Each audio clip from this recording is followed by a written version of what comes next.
that was the case here, because it was in a genre where you would think it's all been done. Is there still territory to explore? And this script explored a lot of new territory. I was like, oh, great, there is another great exorcism movie that can be made. Welcome to a very special edition of the Movie Podcast.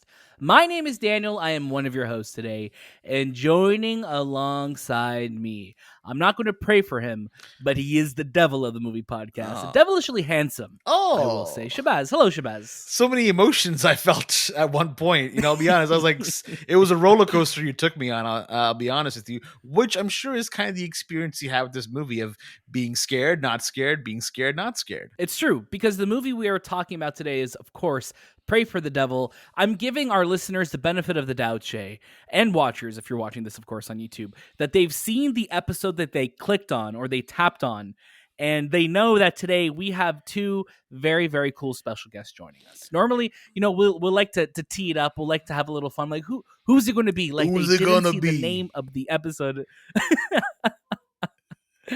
Today on the Movie Podcast, we are so excited to welcome Jacqueline Byers and director Daniel Stamm of Pray for the Devil. This film is going to be releasing October 28th exclusively in theaters by Lionsgate, and here in Canada by Cineplex Pictures. I've a quick little synopsis before we get to our banter, because as you may know, we love banter here on the show.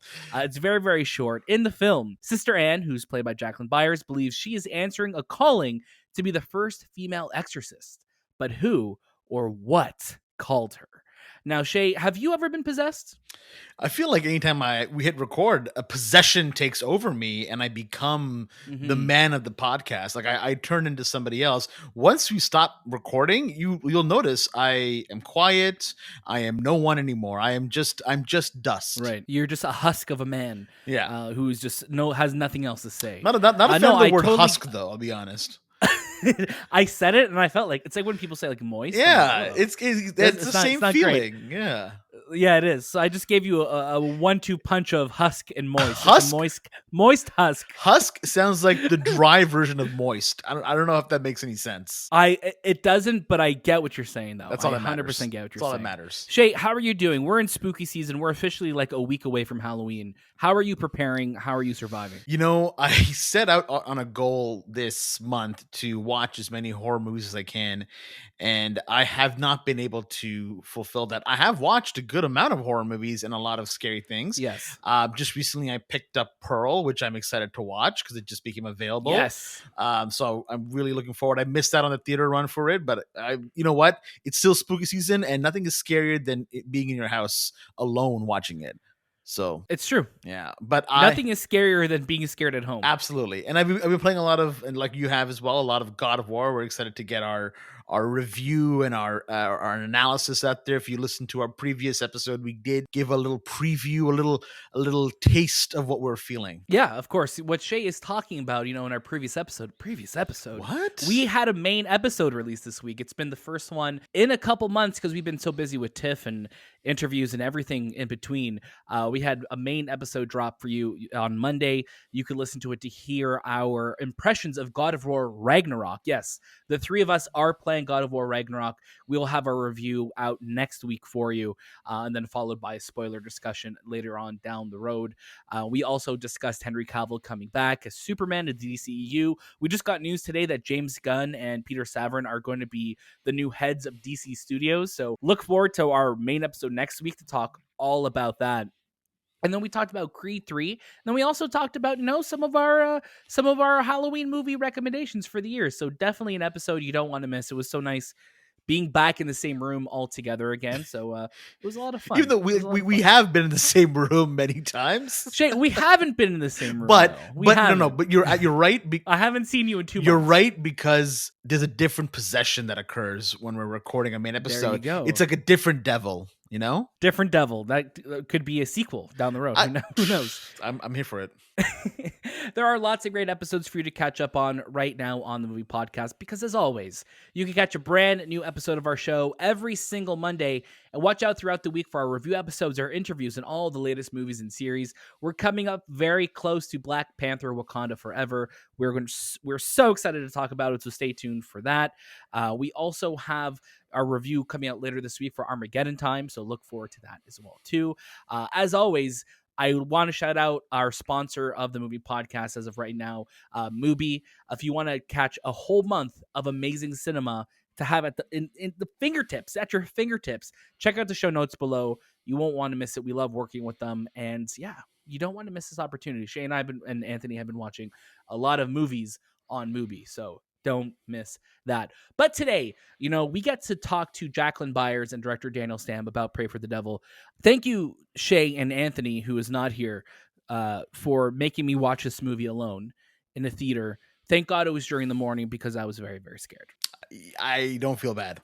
You don't feel bad. Okay. I feel a little bad, but then I remembered I had to watch Barbarian alone, and not of any fault of you guys. But I was like, you know what? This is like his rite of passage to become a man again. Because you remember when you lost your beard for a bit and now you've gained it back? Well, the beard hadn't settled in correctly until you watch a horror movie by yourself. It's true, because I used my beard as a shield to protect me from any the oils. Evil enchantments. It's the oils. The oils will keep you safe.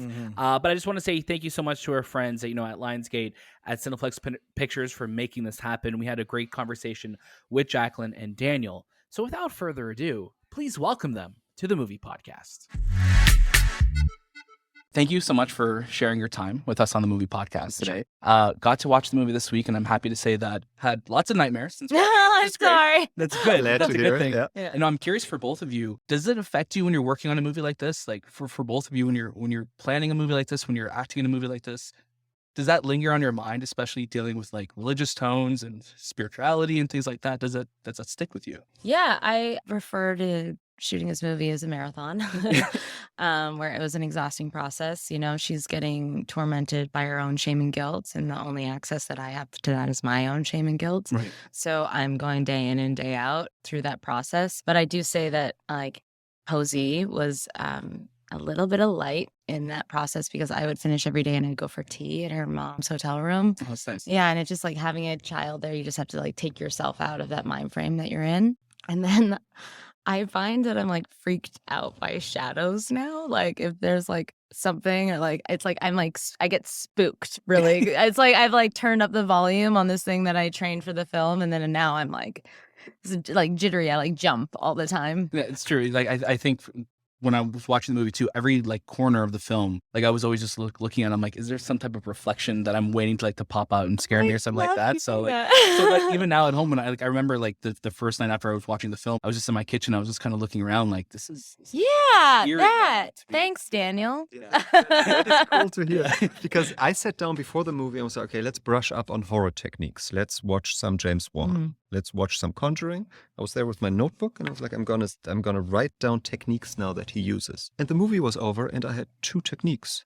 One was blaring sound for a jump scare for no reason, but the bus doors open. Yeah.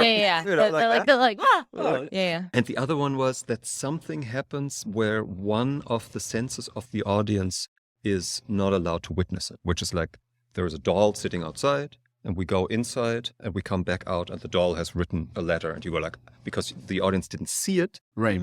They have to fill it in, Those were the only two things. I was like, how is that possible? What is the genius? And then I watched it again and I was like, oh, the way he frames stuff always suggests that anything might happen. And it's a matter of an inch. It's a matter of an inch of this. And it's like, why do they leave that room behind her head? There might be something. If I hadn't seen it there, I would have said you can't do that too much because you always disappoint because there's nothing jumping on. But because it's subliminal, subconscious, it's enough to suggest it, and then hopefully it's keeping someone on the edge. So it's interesting you pick up on that. Oh, definitely. And I think just throughout the film, there were so many moments that just the idea of it alone for me, like just growing up and going to Catholic school, growing up, like you have like that relationship to this. And then you're like, oh, this is stuff that actually does happen in some form in the world. That is the thing about exorcism movies that you don't get in any of the other horror genres, that people like you that went to Catholic school, the first act. You've been prepared for this movie for decades. Yeah, You know, the groundwork of getting you terrified, that wasn't us. You come in with that stuff. You come in with the fear. Yeah. You come in with the fear. Yeah. Jackie, for yourself, preparing for a role like this, did you look at exorcism cases or anything like that? What did you look I at? read the Bible on spiritual warfare. Oh, okay. Yes. So I came in a little bit blind into like the Catholic faith, which was very daunting for me because I really wanted to make sure that fear was real and alive and where that was going to play out in my life. And so I spoke with friends and I was like, do I need to read the Bible? Like what is, and they directed me to this book. And I also read, and I forget the name of the book, but it was a guy who went through his own demon through a psychological approach, which was very similar to this movie. So it was like linking stories from him to the text. And then in terms of trauma, I worked with a therapist to find out where trauma lives in the body, like fight and flight. There's, Daniel and I have talked about this a lot, but when she's in the moments where things are scared, the audience will only be as scared as the lead actress is. However, she's in battle at that point and trying to get through to somebody. So within this calmness that she has, instead of fight or flight, she calms in this moment, but that fear still needs to be real. So much of it is like this delicate portrayal that's happening without any specific action or physicality that you have to feel lives within her. You hope that the audience can catch that or the camera can catch it. But I think that's just the beautiful thing about filmmaking is that whatever's going on, the camera sees. Right. And I think your performance too is so great in this film because you could tell that Anne is just so driven to not have, Natalie go through. Yeah. Which she went Posey, you through. can say Posey too, both of them. So like it's nice that you have like this, there's a confidence to what you're doing, but also like you're also doing it because you want to not have her go through this as well, Yeah. right? So it's nice that shines through. There's a scene in this movie, I have to say, with Father Dante's sister that I think was a scene in the film that just stood out to me so much. One, because it's generally scary, but there's like the scene with the baby and that whole sequence. And I'm curious for yourself, you know, when you're working on a scene like that, how much of it are you going in like, okay, we're going to be doing this practically, or we're going to be using special effects or CG? Like, how do you balance the marriage of the two of them? This is an interesting because once a movie, as a director, you totally drop the ball. In every movie, I'm like, oh my God. This scene, the day before we shoot it, we knew we wanted to do the baby under the blanket practically. And there was so much going on. And at some point I go like, oh, who's going to do the baby? And special effects goes like, not us. And everybody's like, not us. And it turns out no one had even, by that time I had such faith in that Bulgarian team that someone would just magically create it. That everybody was, and it was involved because you had to drill a hole into the bed to then have a puppeteer. Yeah. They got all that done overnight. That's crazy. And it was actually like a spider.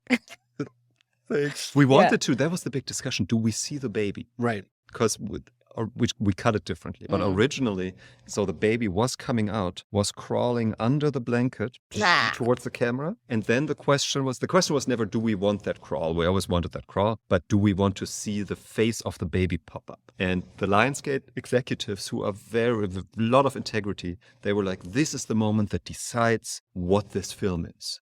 If we don't show the baby, then we have an intellectual movie. If we do show the baby, then we have crap.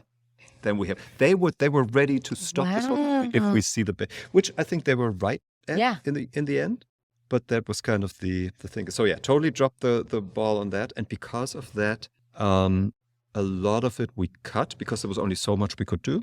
And a lot more CGI we pumped into that movie than we ever thought. Mm-hmm. Because I forgot.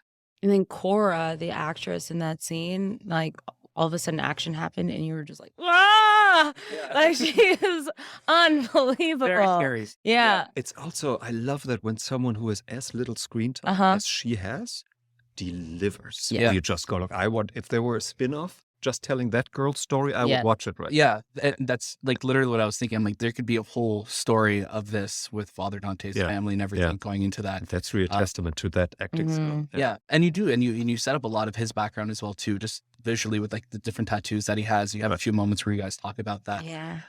You know, Daniel, you're no stranger to this genre. Obviously, you keep coming back to it. What keeps bringing you back to like the world? One is that those are the projects that I'm being offered. Okay.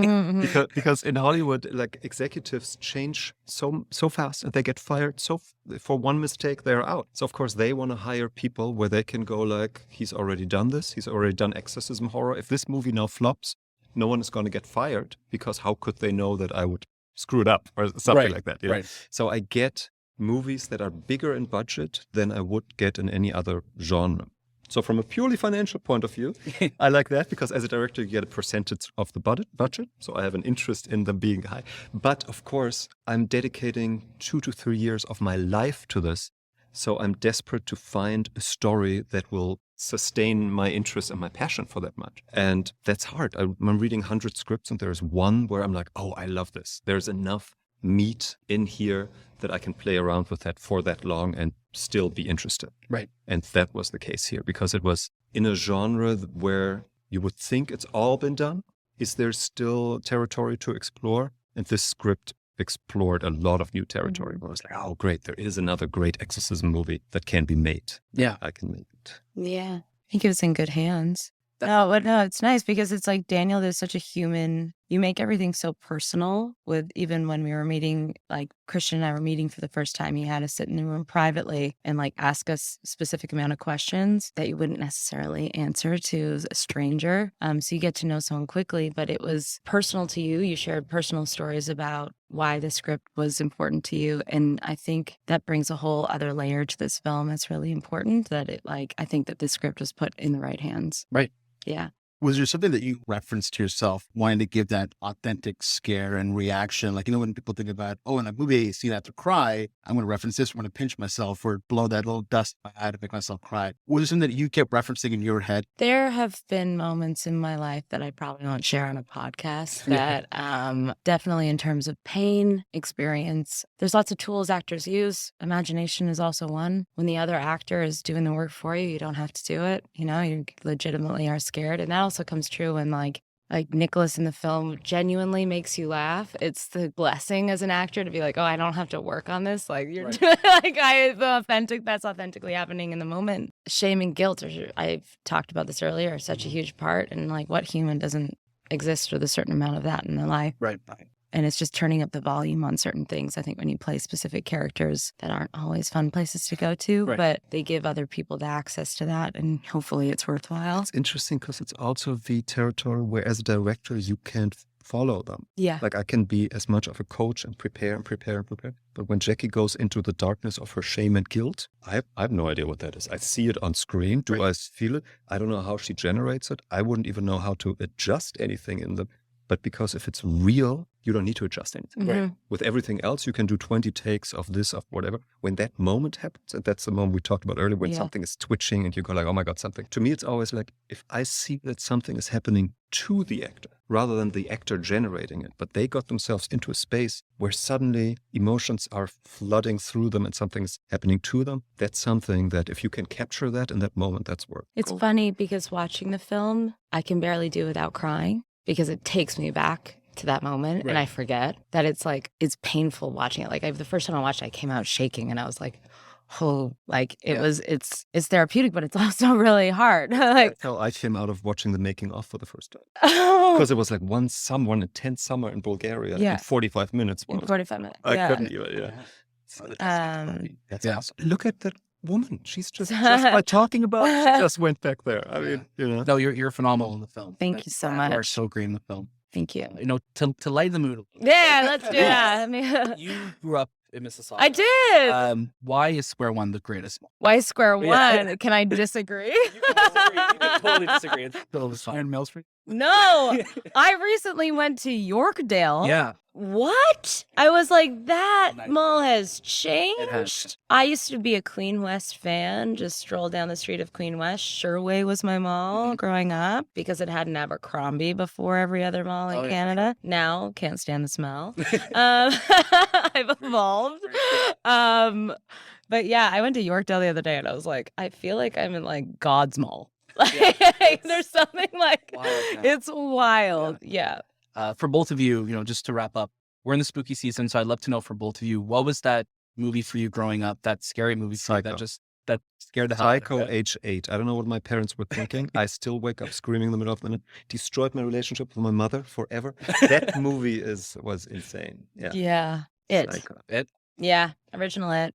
I was noticing that when you were earlier talking about the big classics, Mhm. Rosemary's Baby. What did he say? Rosemary's Baby. Rosemary's Baby. Shining. It. It. We're like, wow, that's very generous. And it was towards- amazing. I think it's a masterpiece. I think it's a masterpiece. But really tough. Yeah. I But just people like. don't usually name it with like. I think I was Shining. young. I was an older sibling. The death of a younger sibling. It's like I used to have this reoccurring nightmare when I was younger where it's like I couldn't take my youngest sister out into the deep end to swim because I wasn't strong enough. And I had this reoccurring nightmare that I accidentally let her go. And I was like, I think that happened around the time that I saw that movie. Mhm. And then like the visual of the book and the wink and then the blood coming out of the book was like, I didn't watch horror movies for a good like period after that. And then I said this earlier until like I wanted to make out with a boy. And then I started wanting to make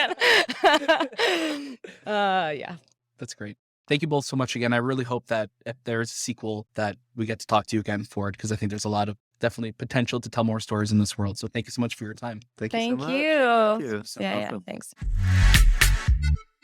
Well, Daniel, the possession is almost over. This episode, by the way, not only is it sponsored by MUBI, but it is sponsored by a church, I believe, that is giving out free exorcisms to everybody out there. So if you want to stop by, get one really quickly, you're more than welcome to. But Daniel, how do you feel? You know, you got to watch this movie. What did you think of it? I'm a big fan of scary movies now. I'm officially a fan of the scary We're on movies. board. This year has put me on board. I'm all for it. But I will say, watching this movie, and as I said in the interview, growing up going to Catholic school, having that as my background, there's always like an innate fear when you have something that has to do within your own religion, right? Because you're like, oh wow, this is, and there's an extra layer of scariness to it.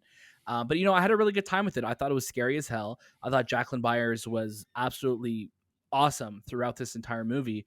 And it's a perfect movie to be watching in the Halloween season. So if you got the chance to watch it, go watch it in the theater. It's going to be a great movie to watch with the crowd. And I'd love to see a sequel to this. I think there's an open door where we can really explore this character further, Sister Anne further. So yeah, I'm all for it. I think you should definitely check it out. What are we calling the sequel? Like Wish for the Devil? Pray for the Devil. I would say like what should I say? What should we Pray for God. Or I could say stay for the devil. You prayed for the devil, now you got to stay for the devil. What's the third one called then? Leave for the devil. Leave. No, it should follow this: eat for the devil and then love for the devil. Yeah. So we get an eat, pray, love situation going on. Damn, with the series. That's great. Yeah. That's really great. That's a great idea. We'll pitch it to Daniel and to Jacqueline. Hopefully next time we talk to them again. Thank you both of them so much again for taking the time to talk. Does to it us today. feel weird to say your name? By the way, like I have to wonder, because when we were doing the interview and they kept saying Daniel, my immediate instinct was to look at you, but I'm like, yes, the director is Right. also named Daniel, and now you had to say Right. his name, and now you keep saying it. Does it feel weird to you? I feel like you see that I'm uncomfortable saying it. Like, I've never know other had Daniels this in my problem. life. I've never had this problem. I'll be honest. I've met other Shahbaz. Have you actually? I have, yeah. I've met other Shahbazes. I have met one, and I killed him right away. I was like, there can only be one. And I feel like I met him at a party, and it was like I was like 13 years old, and I'm like, this guy and I, we're not getting along today. But I've never met another one. I remember in Fresh Prince, that's Will uses that as a name for himself at one point, right? And then obviously Malcolm X. But he's like Shicky Shahbaz. Yeah, he's like, let's go Shahbaz. I'm like, but beyond that, I don't ever hear my name, so I never have this problem. It's a problem that I'm glad I don't have, but I feel like for you, I can see the way you were saying it. You're like, I'd rather be possessed than say my name again. I felt like, by the end of this interview, I was like, okay, Daniel, thank you so much for taking the time to talk with us today. Now let's go fight. Let's go fight. There can only be one. You guys did fight, though. That was weird. I was like, what's going on? We did. We had a mental fight for sure. No, but again, Jacqueline and Daniel, thank you both so much again for your time. We're so excited to see what you get to work on next. And thank you listening to this episode right now, whether you're driving or watching this on YouTube or sitting at home waiting for a new episode of the Movie Podcast to come out. Thank you for taking the time to listen to us today. We love what we're doing. So please, if you want to support the show, join our Discord. We're having some great conversations in there. Follow us on social media, Instagram, Twitter, TikTok, and Letterboxd. And if you want to let us know what you think of the show, write in at hello@TheMoviePodcast.ca. That's the best place to get in contact with us. Send us your ideas, send us your comments, your concerns, your questions. We love reading them on air, so definitely do that. If we don't get to talk, Shay, I'm sure you and I will talk. But if this is the last episode of the show that you listen to us from this week, because you're not gonna, I don't know, you're just like, you know what? I can only deal with the movie podcast once a week. I can't do anymore. We hope you have a great Halloween. If you're having a Halloween party this weekend, let us know what you do to celebrate Halloween. Let us know what movies you're watching. We want to know. Let us know why we weren't invited, because that's what I'd want to know. Yeah. Why didn't you invite us? Yeah. Let us know. Let us know that as well, too. Again, Jacqueline, Daniel, thank you so much for joining us today on the Movie Podcast. That was This Time with the Movie Podcast, and we'll see you next.